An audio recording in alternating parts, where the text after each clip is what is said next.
अपना मुकद्दर बनाया। लेकिन आपकी कुछ जंगें ऐसी भी गुजरी हैं जिनको तारीख में बहुत कम लिखा गया। इन्हीं में से एक जंग बैरुल इल्म भी है, जो कि हजरत अली ने जिन्नात के खिलाफ लड़ी थी। जी हाँ दोस्तों,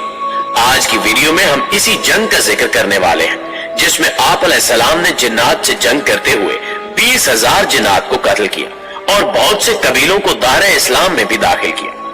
हजरत अबू साद खजरी रजी अल्लाह ताला अन्हु फरमाते हैं कि जनाब रसूलुल्लाह सल्लल्लाहु अलैहि वसल्लम जंगे स्कारसक से वापसी में एक उजाड़ वादी से गुजरे। आप सल्लल्लाहु अलैहि वसल्लम ने सहाबा से पूछा कि ये कौन सा मकाम है, जिसके जवाब में उमर बिन उमैया ज़मरी ने कहा कि इसे वादी कज़ीब अरज़क कहते हैं और इस जगह एक कुआं भी है जिसमें वो जिन रहते हैं जिनको हजरत सुलेमान अलैहिस्सलाम भी काबू नहीं कर सके थे, और कहा कि यही वो जगह है जहां से तबय यमानी गुजरा था और उसके 10,000 सिपाही इन्हीं जिन्होंने